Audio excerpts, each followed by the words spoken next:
أعوذ بالله من الشيطان الرجيم.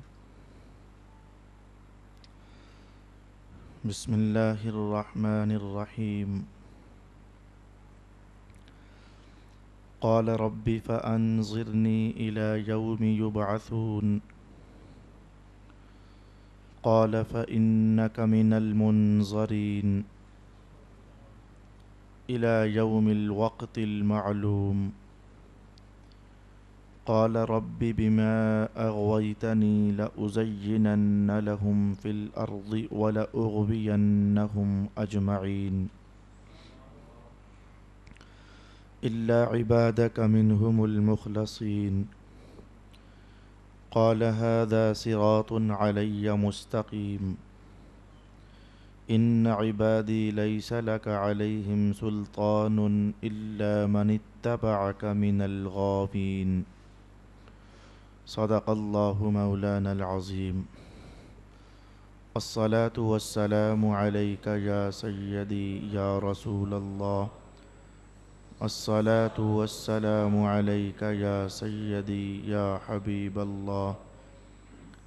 الصلاة والسلام عليك يا سيدي يا شفيع المذنبين وعلى آلك وأصحابك يا سيدي يا رحمة للعالمين.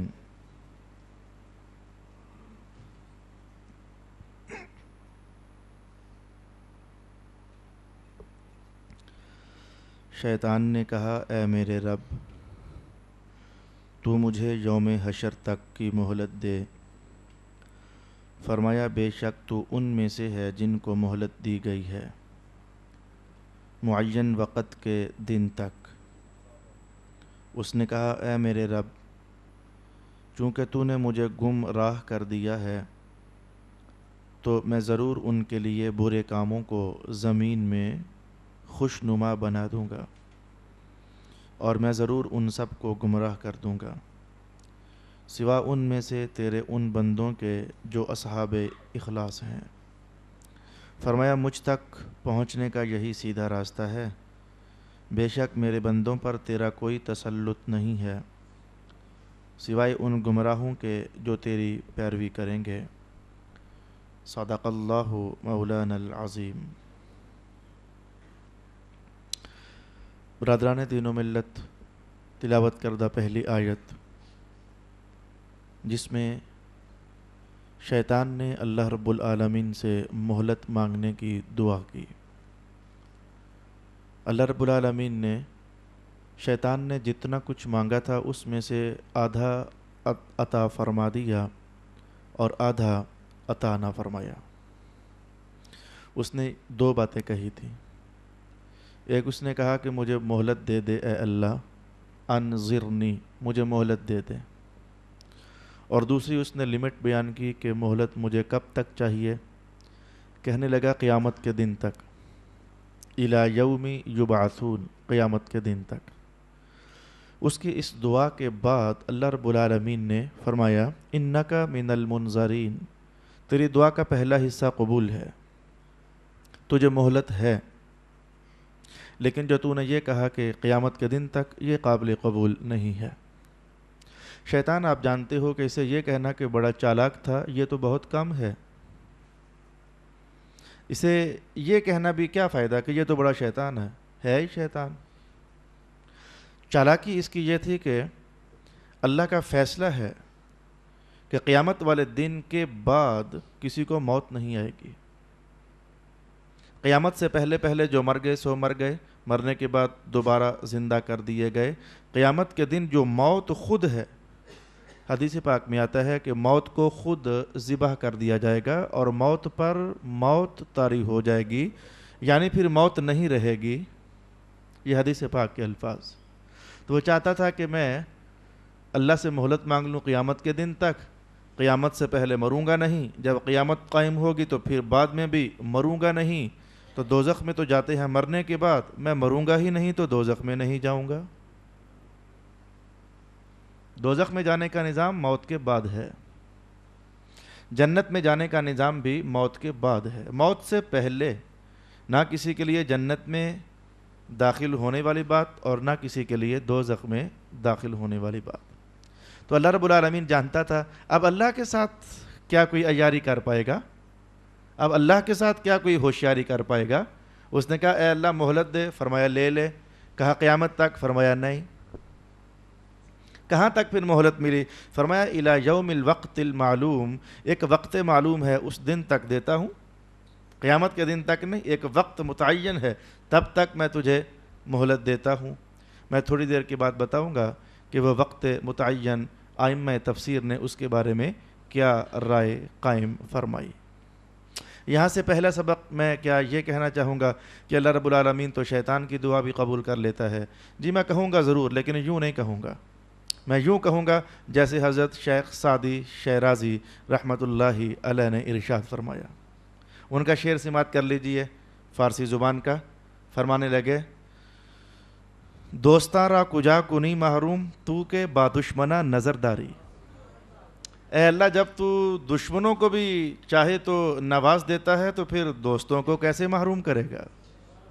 اس انداز میں سمجھیے، شیطان اللہ کا دشمن، سب رسولوں کا دشمن، سب انسانوں کا دشمن، اور اللہ کا ایسا دشمن کہ متکبر قسم کا دشمن، اور ایسا دشمن کہ اللہ کے دربار میں سامنے کھڑے ہو کر کے دربار میں گویا کہ غلط غلط اور واہیات باتیں کہنے والا دشمن۔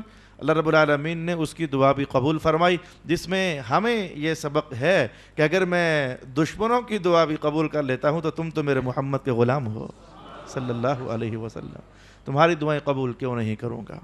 ارشاد گرامی ہوا فَإِنَّكَ مِنَ الْمُنظَرِينَ إِلَى يَوْمِ الْوَقْتِ الْمَعْلُومِ۔ قرآن حکیم نے اتنا تو کہا کہ ایک وقت متعین ہے جب تک تجھے مہلت ہے، لیکن بیان نہیں کیا کہ وہ وقت متعین پھر خود کون سا وقت ہے۔ اور یاد رکھنا کہ ہم انسانوں کی نظر سے بھی موت کا جو وقت ہے اسے مخفی کر دیا گیا۔ موت اچانک آ جاتی ہے، حدیث پاک میں یہی کہا گیا۔ نہیں معلوم ہوتا کہ کوئی شخص آج صبح گھر سے نکلا تو اکیلا نہیں ہے، آج وہ جدھر جدھر چل رہا ہے موت کا سایہ ساتھ ساتھ چل رہا ہے، کچھ معلوم ہی نہیں اسے، بس جو ہی وقت آ جاتا ہے وہ ساتھ ہی موت نگل لیتی ہے پورے انسان کو۔ تو ہمیں بتایا نہیں گیا کہ موت کب آئے گی۔ اس پر ائمہ تفسیر نے ارشاد فرمایا کہ اللہ رب العالمین اگر بتا دیتا ہر انسان کو کہ تیری موت فلانی سال فلانے مہینے میں فلانی تاریخ کو اور فلانے ٹائم پر آئے گی تو پتہ ہے کیا ہوتا؟ وہ جو اللہ کا ایک راز تھا، وہ جو ایک امتحان تھا، وہ امتحان تو پھر ختم ہو جاتا۔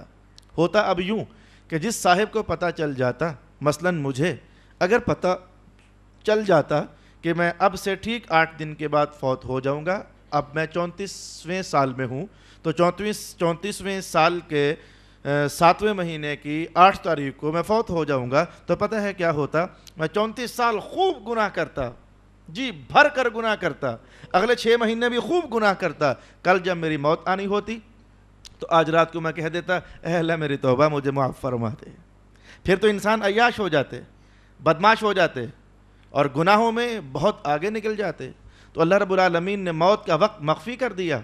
یہی وجہ ہے شیطان کو بھی کہا گیا کہ ٹھیک ہے تجھے مہلت ہے، تیری زندگی ہم لمبی کر دیتے ہیں اور تجھے موت عن قریب ہم نہیں دیتے، لیکن جتنے ٹائم کی مہلت تو نے مانگی اتنے ٹائم کی مہلت ہم نہیں دیں گے، بلکہ ایک وقت ہے۔ مولا کون سا؟ فرمایا ہمارے علم میں ہے، بس تجھے نہیں بتاتے ہیں۔ وہ کون سا وقت ہے؟ ہمارے علم میں ہے۔ ائمہ تفسیر نے روایات کی روشنی میں یہ بات ارشاد فرمائی ہے کہ قیامت قائم ہونے کے لیے 2 بار سور پھونکا جائے گا۔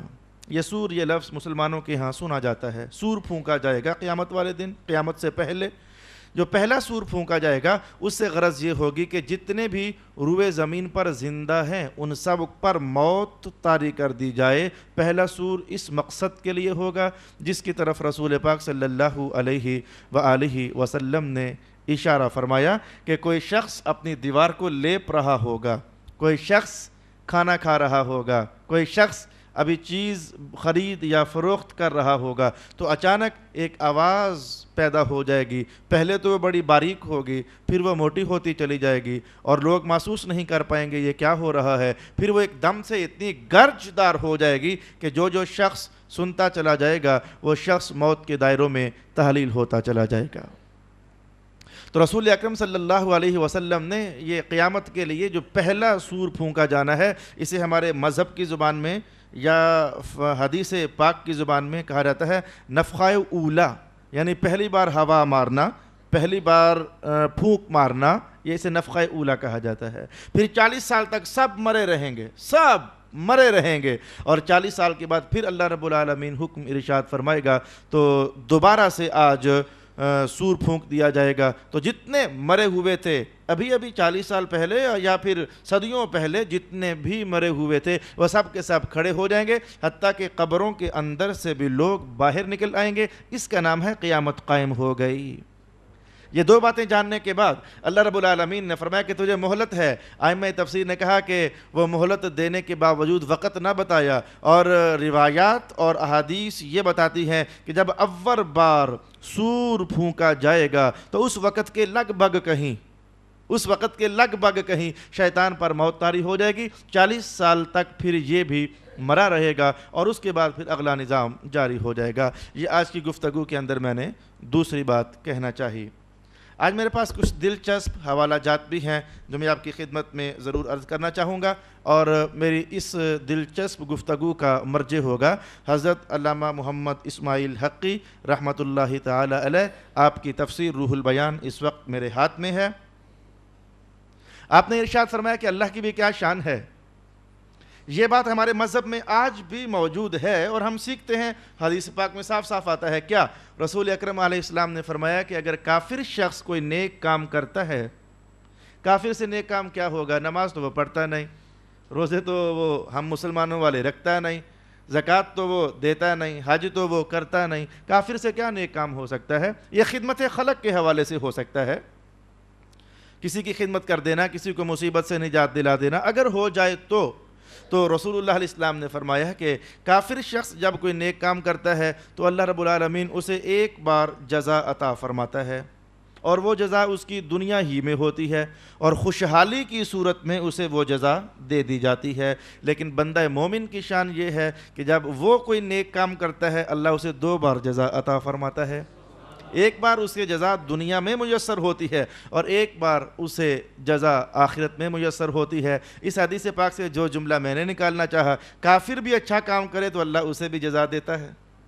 میں نے تو یہاں سے یہ جملہ نکالنا چاہا، کافر بھی اگر کوئی اچھا کام کر بیٹھے تو اللہ اسے بھی جزا دیتا ہے۔ اب علامہ اسماعیل حقی نے فرمایا کہ یہ دعا تو بہت بڑی دعا تھی، یہ تو بہت بڑی دعا تھی، اے اللہ مجھے زندگی بھر گویا کہ مہلت عطا فرما دے۔ یہ بہت بڑی دعا تھی۔ اصل ماجرا یہ تھا کہ اللہ رب العالمین جانتا تھا یہ شیطان وہی ہے، شیطان تو یہ اب ہے، کل تک تو یہی میری بندگی کیا کرتا تھا، میری عبادت کیا کرتا تھا، اور فرشتوں کے ساتھ میرے سامنے سر بسجود ہوا کرتا تھا، گویا اس نے بڑی عبادت کی ہے میری، تو اب مرنے کے بعد اسے تو جزا دینی نہیں ہے، کافر ہے، شیطان ہے، مرنے کے بعد اسے تو جزا دینی نہیں ہے، کافر ہے۔ علامہ اسماعیل حقی ارشاد فرماتے ہیں کہ جب اس نے یہ دعا کی نا کہ اے اللہ بس لمبی زندگی دے دے، تو اللہ رب العالمین نے جانا کہ یہ بڑا پیارا موقع ہے، اس کی ہوئی عبادت کا بدلہ دینے کے لیے یہ بڑا اچھا موقع ہے۔ اللہ رب العالمین نے فرمایا اچھا چل تو نے مہلت مانگ لی ہے نا، تو ہم تجھے مہلت عطا فرما دیتے ہیں،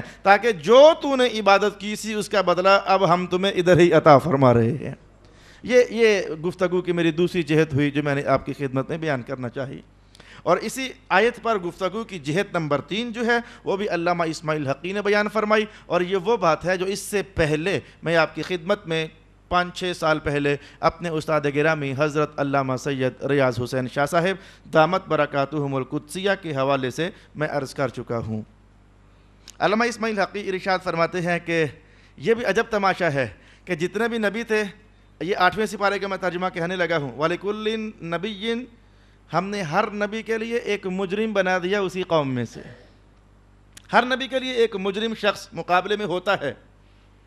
کچھ تو وہ تھے جو منظر عام پر آ گئے، کتابوں میں آ گئے، حدیثوں میں ان کا حوالہ ہو گیا، کچھ وہ تھے جن کا ذکر نہ ہو سکا لیکن تھے صحیح۔ اکابر مجرمیہا، یہ قرآن حکیم کے الفاظ۔ تو حضرت آدم علیہ السلام کے مقابلے میں دیکھو سب سے بڑا مجرم تو یہ خود شیطان ہے۔ اچھا جو ہم جانتے ہیں ذرا ان کا نام لے لیں ہم، تاکہ ذہن ذرا معنی سمجھنے کے لیے تیار ہو جائے۔ اچھا دیکھ لیجئے رسول پاک علیہ الصلوۃ والسلام، آپ کے مقابلے میں ابو لہب ہے، ابو جہل ہے، ولید ابن مغیرہ ہے، مدینہ میں آپ تشریف لائے تو عبداللہ بن ابی منافق ہے، وغیرہ وغیرہ. یہ سرکردہ جو لوگ ہوتے ہیں جن کا نام چلتا ہے. حضرت موسیٰ علیہ السلام کے مقابلے میں ہم جانتے ہیں کہ فرعون کا نام چلتا ہے. حضرت ابراہیم علیہ السلام کے مقابلے میں ہم ایک دشمن کو جانتے ہیں جسے نمرود کے نام سے یاد کیا جاتا ہے. چلو یہ چند ایک آپ نے محسوس کیے نا. علامہ اسماعیل حقی سوال اٹھاتے ہیں کیا وجہ ہوئی کہ جو دشمن آدم علیہ السلام کا تھا تو اسے اللہ نے اتنی لمبی مہلت عطا فرما دی، اور جو دشمن باقی نبیوں کے تھے انہیں مہلت ہی عطا نہ فرمائی. ابو لہب بھی تو جیتا نا کئی زمانوں، فرعون بھی تو جیتا کئی زمانوں، نمرود بھی تو جیتا کئی زمانوں، لیکن اللہ رب العالمین نے کسی اور نبی کے دشمن کو مہلت عطا نہ فرمائی. صرف آدم علیہ السلام کا جو دشمن تھا، میری مراد ہے شیطان، اسے اللہ تعالیٰ نے مہلت عطا فرما دی. علامہ اسماعیل حقی فرماتے ہیں کہ وجہ اصل میں یہ ہے کہ جو شیطان ہے دکھنے میں تو حضرت آدم علیہ السلام کا دشمن ہے، لیکن حقیقت جانو تو اس نے اللہ کے حکم کا انکار کیا تھا. اس نے اللہ رب العالمین کے سامنے کھڑے ہو کر کے تڑی لگائی تھی کہ میں اس سے بہتر ہوں. اس کے تکبر کا تعلق اللہ رب العالمین کے ذات کے ساتھ تھا، تو یہ اللہ کا دشمن تھا. حقیقت میں درمیان میں آدم علیہ السلام تو واسطہ بن گئے کہ فرمایا کہ سجدہ کر، انہیں کہا میں نہیں کرتا اے اللہ، تو یہ درمیان میں یہ تو واسطہ بن گئے. حقیقی دشمنی تو اللہ رب العالمین کے ساتھ تھی. باقی جتنے بھی نبی تھے ان کی ڈائریکٹ جو دشمنی، باقی جتنے بھی دشمن تھے ان کی ڈائریکٹ دشمنی نبیوں کے ساتھ بنتی تھی، رسولوں کے ساتھ بنتی تھی. بھائی باقی کسی بھی دشمن سے اللہ کیا ہم کلام ہوا؟ جی نہ ہوا. صرف شیطان سے ہم کلام ہوا. بھائی شیطان سجدہ کرنا ہے، چلو شیطان تو اس کا نام بعد میں ہوا، لیکن حکم تو جاری ہوا نا کہ سجدہ کرنا ہے. تو شیطان سے صرف باتیں ہوئیں، صرف یہ ایک دشمن ہے. باقی کوئی نبی بھی ایسا نہیں ہے کہ جس کا دشمن اللہ نے اس سے کلام کیا ہو. تو علامہ اسماعیل حقی نے بڑا لطیف جملہ ارشاد فرمایا کہ اللہ کی شان ہے، وہ بے پرواہ ہے، اسے کیا پرواہ، اسے کیا غم، اسے کیا فکر. وہ تو ان سب باتوں سے بے نیاز ہے نا. جو اس کا دشمن ہے اسے اللہ چاہے تو قیامت سے قریب ترین تک مہلت عطا فرما دے، لیکن جو اس کے نبیوں کا دشمن ہوتا ہے اللہ اسے مہلت عطا نہیں فرماتا ہے. نبیوں کے ساتھ دشمنی والا جرم بڑا کڑا جرم ہوتا ہے، اللہ رب العالمین وہاں مہلت عطا نہیں فرماتا ہے. 3 باتیں کہنے کے بعد تمام ائمہ تفسیر نے ایک جو بھی فن تفسیر کے ساتھ شغف رکھنے والے صاحب ہیں، وہ تفسیر کھنگالنے کے ساتھ ان کا تعلق ہے، وہ تمام تفسیروں میں تقریباً یہ مشترک بات یقیناً پائیں گے. میں ذرا اس مشترک بات کو سمجھانے کے لیے چاہتا ہوں کہ پہلے آپ کے ذہنوں کو قریب کر لوں. شیطان نے آئندہ کے الفاظ ہم نے ابھی ترجمہ سنا. اس نے کہا کہ اے اللہ میں ان کو چھوڑوں گا نہیں، مار دوں گا، گمراہ کر دوں گا، دوزخی بنا دوں گا، یہ کر دوں گا، وہ کر دوں گا. تو اللہ رب العالمین کو پتا تھا کہ یہ تو دشمن ہے، اگر اس میں زمین میں بھجواؤں گا تو یہ میرے بندوں کا دشمن ہے. اگر وہ نہ بھی بولتا اللہ کو تو تب بھی پتا ہے کہ یہ دشمن ہے میرے بندوں کا، یہ انہیں گمراہ کرے گا، یہ دوزخ میں لے کر جائے گا. اب تمام ائمہ تفسیر نے یہ سوال اٹھا دیا کہ اگر ایسا ہوتا تو ہماری عقل کہتی ہے کہ کتنا اچھا ہوتا، اگر ایسا ہوتا تو کتنا اچھا ہوتا. جب اس نے مہلت مانگی تھی اللہ فرماتا کوئی مہلت نہیں ہے، تو میرے دوستوں کو، میرے بندوں کو برباد کرے گا، تیرے لیے مہلت نہیں ہے. ادھر ہی اللہ اسے مار دیتا تو آج یہ شرارتیں پوری کائنات میں چلتی ہی نہ اور لوگ سکھی رہتے. یہ تو کلیئر سی بات ہے. اللہ نے مہلت دے دی، پھر اس کی نسل بڑھ گئی، اس کے بچے پیدا ہوتے چلے گئے. جن ہے نا، شیطان جن ہے، انسانوں کے بھی بچے پیدا ہوتے ہیں، جنات کے بھی بچے پیدا ہوتے ہیں. اگر اللہ رب العالمین اسے ادھر ہی فنا کر دیتا، مار دیتا، تو آج یہ جنگ نہ چلتی، آج نیکی اور بدی کی جنگ نہ چلتی، آج انسان گمراہ نہ ہوتے، آج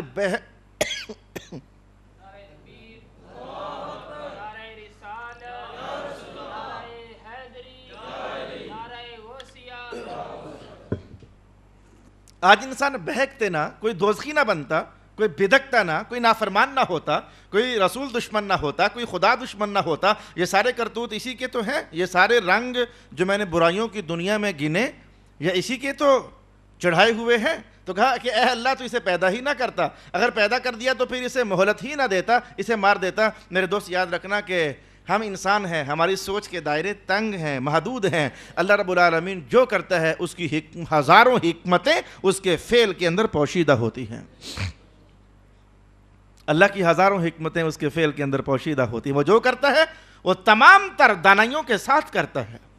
وہ جو فیصلہ جاری کرتا ہے وہ تمام تر حکمتوں سے بھرا ہوا ہوتا ہے. اب یہی بات لے لیجئے، شیطان نے کیا کہا نہیں تھا؟ انا خیر منہ خلقتنی من نار وخلقتہ من طین.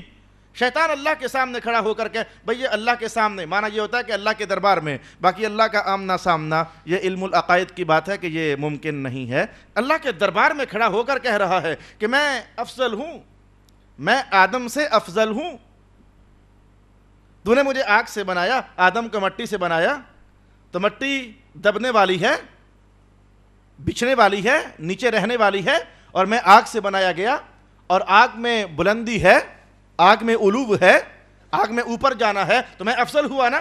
اب اللہ کو پتا تھا نا کہ شیطان یہ جملہ بولے گا. اللہ چاہتا تو کل ہی آدم علیہ السلام کو یا نور سے بنا دیتا یا اسے آگ سے بنا دیتا اور شیطان کو مٹی سے بنا دیتا. لیکن میں نے کیا کہنا چاہا؟ اللہ کے ہر کام میں حکمت پوشیدہ ہوتی ہے. اللہ کا ہر کام حکمتوں سے بھرا ہوا ہوتا ہے.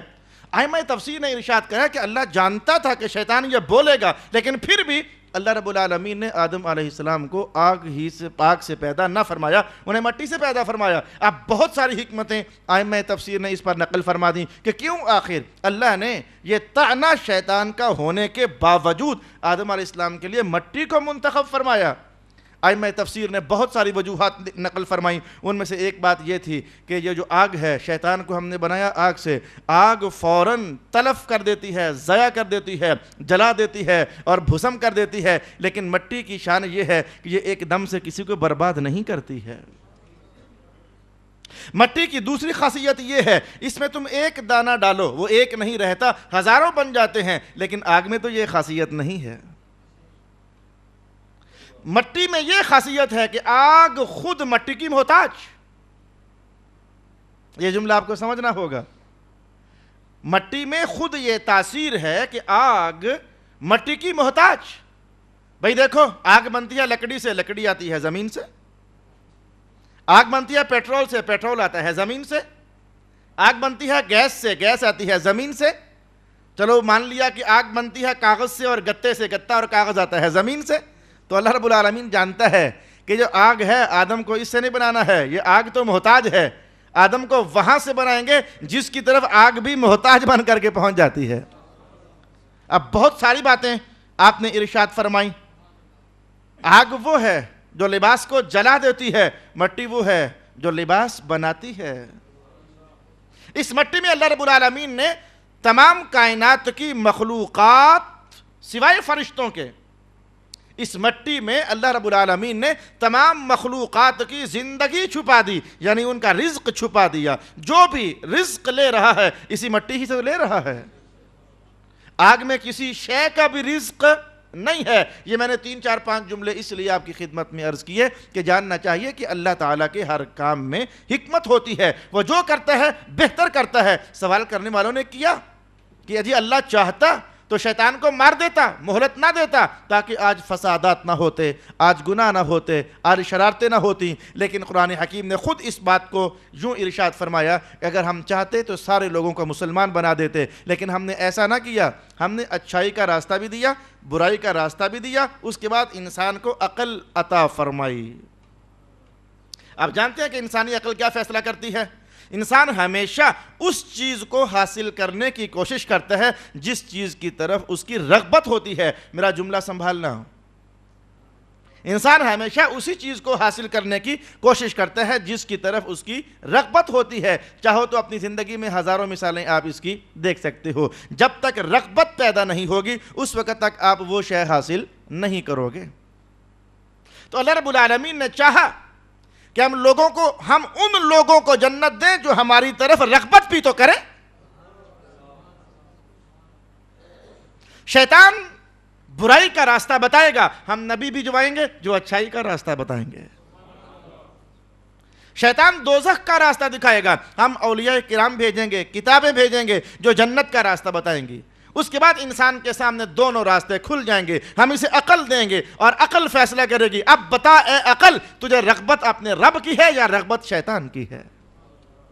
جس کی رغبت میں ہے ہی شیطان, اس کا جنت سے کیا کام؟ جس نے رغبت میں اتارا رحمان کے پیار کو, اللہ فرماتا جنت ہم اسے ہی عطا فرمائیں گے. اس کی اپنی حکمتیں ہیں. وہ چاہتا تو سب کو کافر کر دیتا, وہ چاہتا تو سب کو مسلمان کر دیتا. وَلَوْ شَاءَ اللَّهُ لَهَدَى النَّاسَ جَمِيعًا, اللہ چاہتا تو سارے ہدایت والے ہوتے. لیکن یہ امتحان تو نہیں ہے نا, یہ تو فرشتے بھی سارے ہدایت والے ہیں. انسانوں سے پہلے فرشتوں کو جو اللہ نے تخلیق فرمایا وہ سارے کے سارے ہدایت والے ہیں, ایک فرشتہ بھی گمراہ نہیں ہے. رب کائنات نے ارشاد فرمایا یفعلون ما یؤمرون, انہیں جس شے کا حکم دیا جاتا ہے وہ ویسا ہی کرتے ہیں. لیکن امتحان یہ تو نہیں ہے, امتحان تو یہ ہے کہ راستے دونوں سامنے ہوں, بندہ اپنے اختیار سے کوئی راستہ چن لے تاکہ اللہ رب العالمین اسے اسی طرح کی جزا عطا فرما دے. آج میں نے کون سی حیرت انگیز بات ہے جو آپ کو بتانی ہے, اس کا نمبر اب آیا ہے میرے پاس. رب کائنات نے کہا کہ شیطان تیرے لیے مہلت ہے, لیکن ایک مخصوص وقت ہے, اس وقت تک, اس کے بعد تیرے لیے مہلت نہیں ہے. پھر جب وہ وقت آئے گا تو کیا شیطان مر جائے گا؟ جی ہاں, شیطان مر جائے گا. شیطان کے مرنے کی ایک کہانی ہے جو حدیث میں بیان ہوئی, میں آپ کی خدمت میں بیان کرنا چاہوں گا, اور آئے 10 سالوں میں یہ بات میں آپ کو پہلی بار ہی بتانے والا ہوں. حضرت احنف ابن قیس رضی اللہ تعالی عنہ ارشاد فرماتے ہیں کہ میں حضرت امیر المؤمنین عمر ابن الخطاب رضی اللہ تعالی عنہ کے دور حکومت میں ان کی زیارت کے لیے حاضر خدمت ہوا, تو میں نے دیکھا کہ آپ کے دربار میں بڑا ہجوم لگا ہوا ہے. پھر میں نے اس ہجوم کے اندر دیکھا کہ ایک شخص ہے جو لوگوں کو کچھ سنا رہا ہے, کچھ بتا رہا ہے. میں نے پتہ چلایا تو ان کا نام تھا حضرت کعب احبار, جو یہودیوں کے بہت بڑے عالم تھے. تو وہ لوگوں کو کچھ بتا رہے ہیں, کوئی ایک کہانی تھی جو سنا رہے ہیں. وہ کہانی آج کی ہماری مطلوبہ کہانی ہے. حضرت عمر ابن الخطاب کے دور حکومت میں آپ کے دربار میں لوگوں کا ہجوم, اور اس میں یہودیوں کا ایک عالم جو بعد میں پھر مسلمان ہوئے. حضرت کعب احبار بعد میں مسلمان ہو گئے. مسلمانوں کے بھی عالم, یہودیوں کے بھی عالم. بات کریں گے تو پکی بات کریں گے, اور اگر کچی بات کریں تو صحیح. ذرا یہ دربار کن کا ہے؟ حضرت عمر ابن الخطاب کا دربار ہے. یہاں کچی بات کرنا ممکن ہی نہیں ہے. آپ ایک کہانی سنا رہے ہیں, ذرا آئیے ہم وہ کہانی سننا چاہتے ہیں. اس کہانی کا تعلق شیطان کے ساتھ ہے. آج ہم یہ سنیں گے کہ شیطان نے کیسے مرنا ہے, شیطان پر کیسے موت طاری ہوگی. بڑی خطرناک تصویر بیان ہوئی ہے. آئیے میں روایت کے الفاظ عرض کرنا چاہوں. حضرت کعب فرمانے لگے کہ حضرت آدم علیہ السلام کے ساتھ ٹکر تو تھی نا شیطان کی. آج جب حضرت آدم علیہ السلام کے وفات کا وقت آیا, آپ فوت ہونے لگے, تو آپ نے اللہ رب العالمین کے حضور دعا کی, اے اللہ میں آج موت کے قانون کے مطابق مر رہا ہوں, تو اے اللہ شیطان تو ہنسے گا, میرا دشمن ہے, شیطان تو ہنسے گا. میاں دشمن کے مرنے پر ظاہر ہے کہ انسانوں کے اندر تو خوشی چلتی ہے نا. اور یہ تو کوئی صوفی ملنگ ہو جو سمجھائے دشمن مرے تو خوشی نہ کریے سجنا بھی مر جانا. یہ تو کوئی صوفی ملنگ ہو تو سمجھائے نا. تو میاں شیطان خوش ہوگا کہ میرا دشمن آدم آج مر رہا ہے اور وہ قیامت تک زندہ رہے. اے اللہ اب یہ کیا ماجرا ہے؟ اللہ رب العالمین نے فرمایا کہ آدم پیارے, آپ کو موت آئے گی تو ادھر موت ہے, ساتھ ہی ہم آپ کو جنت میں لے جائیں گے. لیکن یہ جو شیطان ہے, آپ کو تو موت آئے گی, ہم فوراً آپ کو جنت میں لے جائیں گے, لیکن یہ ابلیس بدبخت جب تک زندہ رہے گا اسے سخت ترین عذاب ہوتا رہے گا.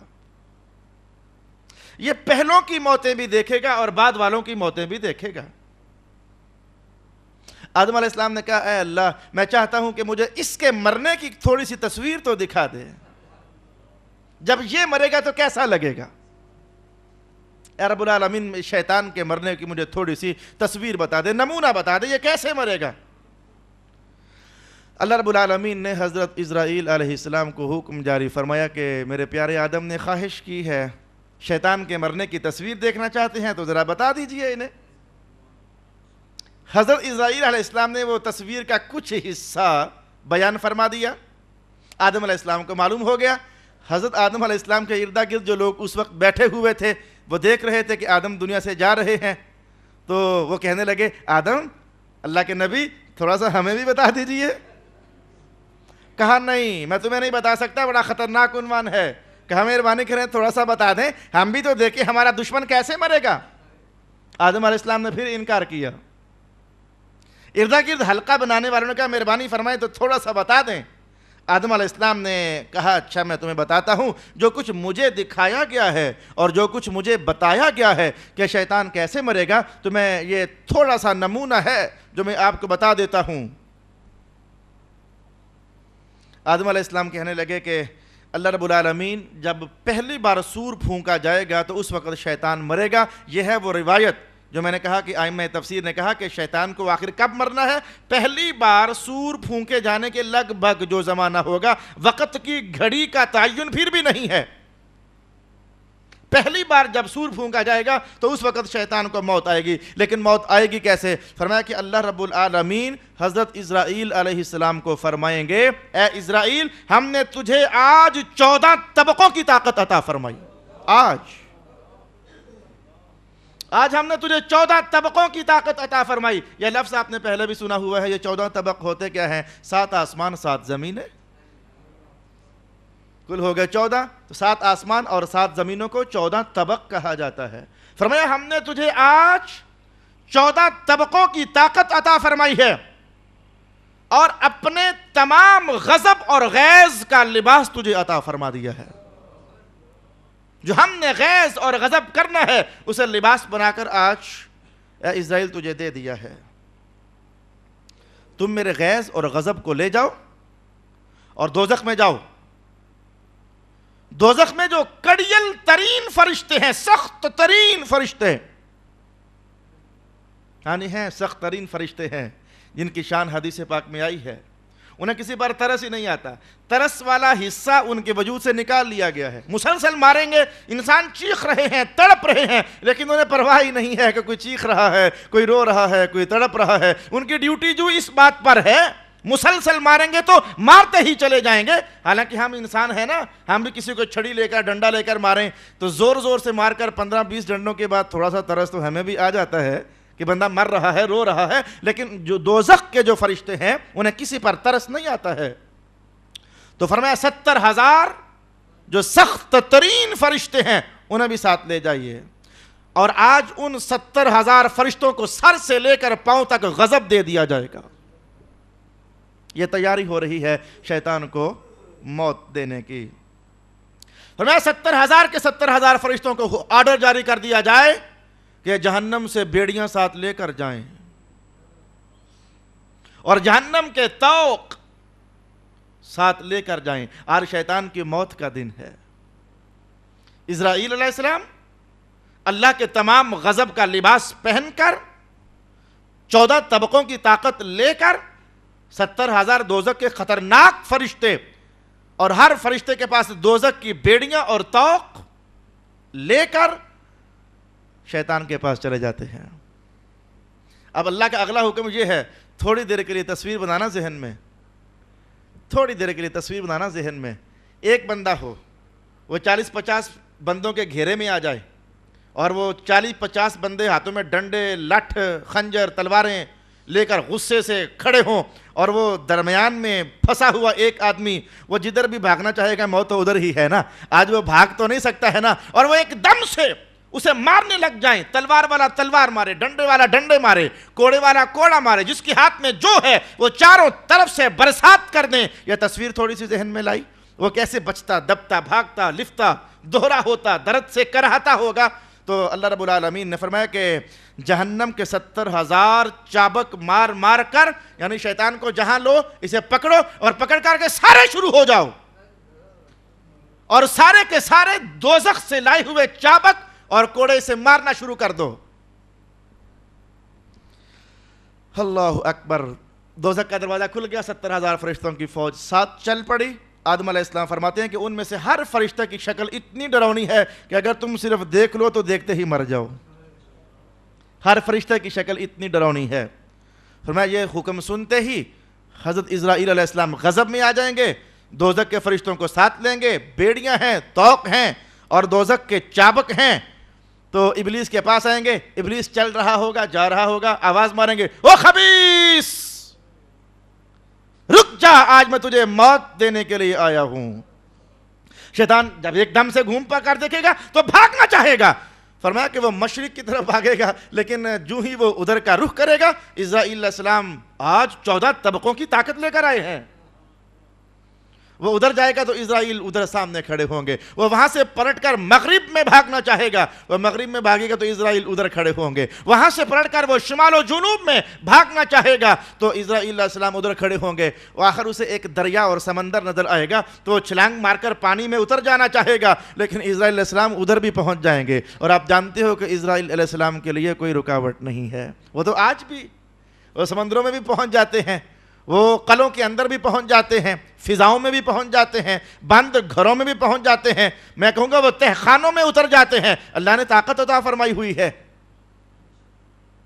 آخر کار آپ فرمائیں گے کہ اے شیطان اب تیری موت کا وقت آ چکا ہے، تو اللہ رب العالمین نے آج تجھے فنا طاری کر دینی ہے، شیطان ہر طرف بھاگے گا لیکن کہیں سے بھی اسے راستہ میسر نہیں آئے گا، پھر حضرت اسرائیل علیہ السلام حکم جاری کریں گے، ہر فرشتہ وہ دوزخ سے لایا ہوا چابک مسلسل شیطان کو مارنے لگ جائے گا، اور جن کے ہاتھوں میں بیڑیاں ہوں گی وہ بیڑیاں پہنانے لگ جائیں گے، طوق والے طوق پہنانے لگ جائیں گے۔ ابھی اتنا کو بیان کیا نا حضرت آدم علیہ السلام نے، میں تو اتنا ہی بیان کروں گا۔